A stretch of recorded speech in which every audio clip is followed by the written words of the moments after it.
7. I can't. Wait, are you recording already? Oh, yes, I am. -1. Okay, today we're going to be talking about multiplying polynomials. Yesterday we multiplied a monomial by a polynomial. Today there's going to be polynomials on both sides, longer polynomials. So we'll have two binomials we'll multiply together, and we're going to do some examples where we multiply a binomial by a trinomial, so a 2-term by a 3-term.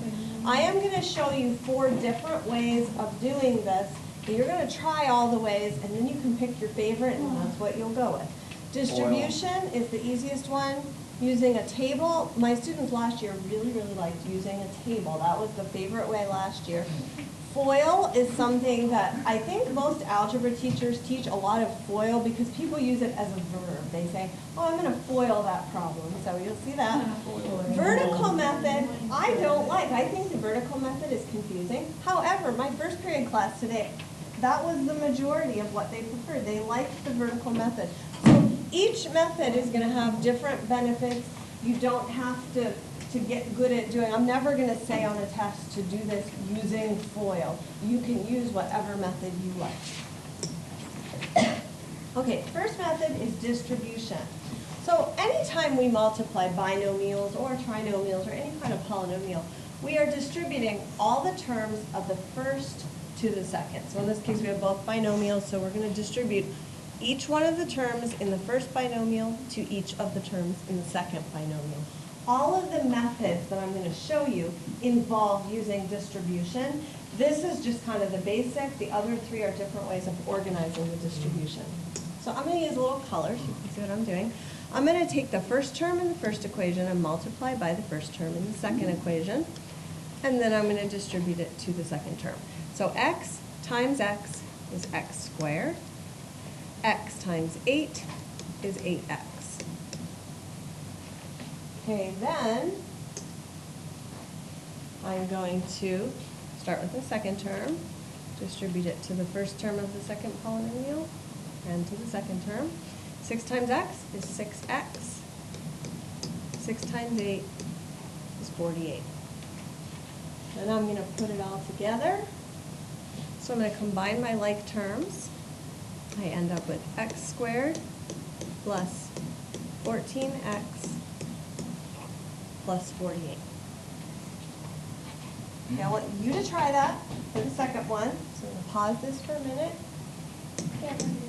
Okay, let's look at the solution. Most of you I checked. I think everyone's right, so we'll just go through this quickly.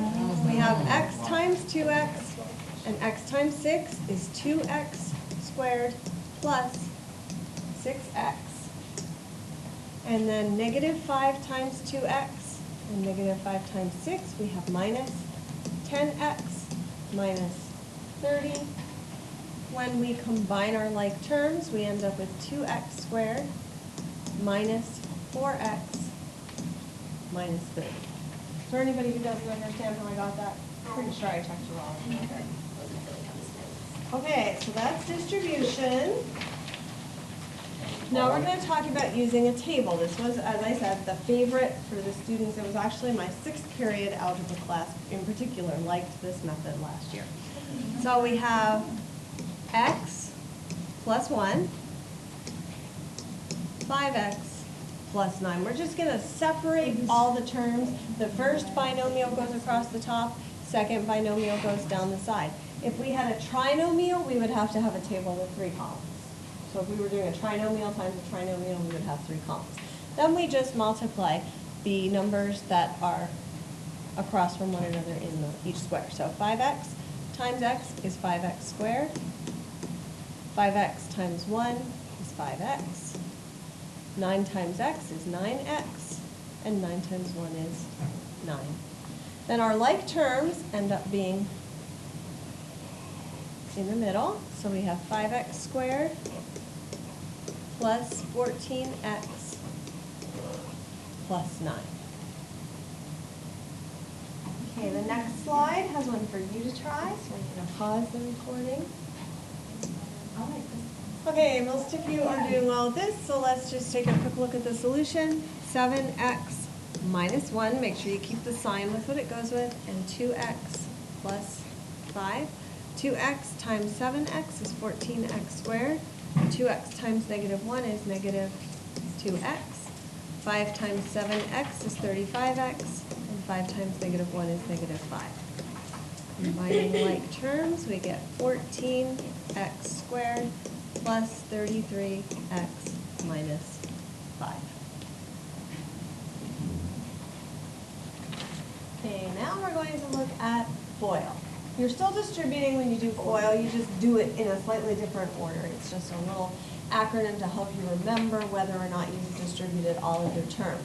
FOIL only works if you're multiplying two binomials, because FOIL stands for first, outer, inner, and last. And if you have a trinomial, you have that extra term, you don't get this nice, neat outer and inner thing going on. Okay, so first means you're going to multiply the two first terms. So x times x is x squared. Outer, you're going to multiply the two outside terms. So the x and the 3 is plus 3x. For inner, you're going to multiply the two inside terms, the 9 and the x. And then last, you're going to multiply the two last terms, which is 27. So again, we have our like terms to combine. X squared plus 12x plus 27.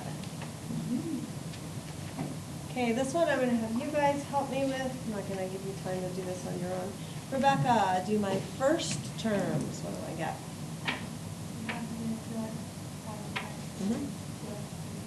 Good. 2x squared.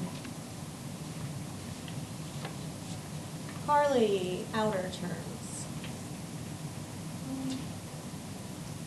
I've got 8x. Good. 4 times 2x is 8x. Haley, inner terms.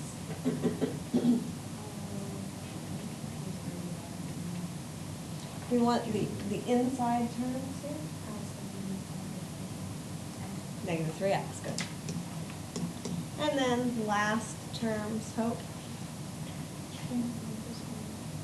All right.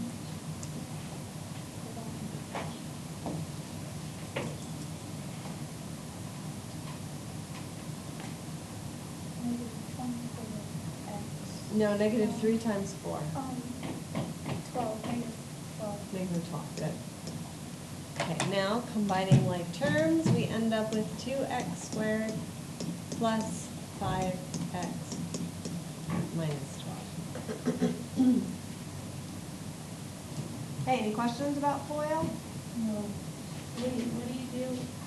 Are we gonna have like the trinomial ones and stuff on the test that we'll have to like switch up our methods? Yeah, there may be some times where you have to multiply trinomials. So if you want one method that works all the time, FOIL would not be your method. Okay. Okay, last method is the vertical method. Again, you're still distributing, it just helps us organize our terms.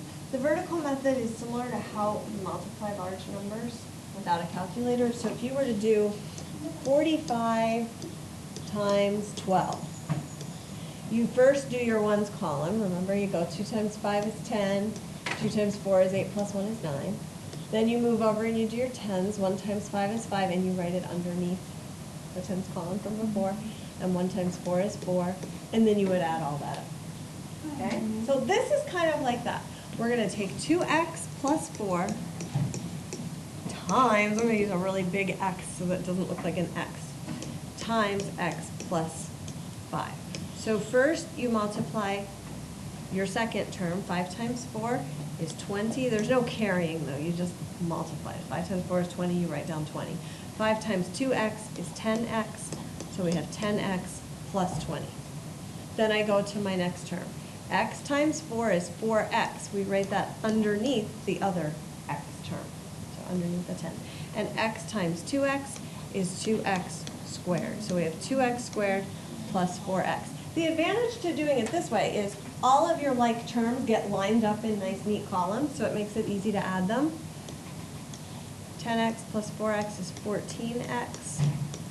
And then we just bring down the 2x squared. Then the next example is with a trinomial. We'll do that one together also. So the trinomial, we want to put the trinomial on top, just like if you were going to multiply 116 times 13, you'd put the 116 on top. X squared minus 2x plus 5. Boy, my board is doing all kinds of weird things today. X squared minus 2x plus 5 times big X, 2x minus 3. Negative 3 times 5 is negative 15. Negative 3 times negative 2x is positive 6x. Negative 3 times x squared is negative 3x squared. Then I go to my second term. 2x times 5 is 10x. 2x times negative 2x is negative 4x squared. And 2x times x squared is 2x to the third. So again, all of my like terms are lined up. I have 2x cubed minus 7x squared plus 16x minus 15. Any questions about that?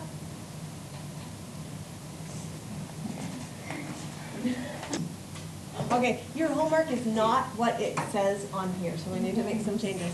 You are just going to do even numbered problems, and the book asks you to do each set of problems using a particular method. I do want you to try all the methods, but not twice. Since we're cutting it to even, you only have to try each method once.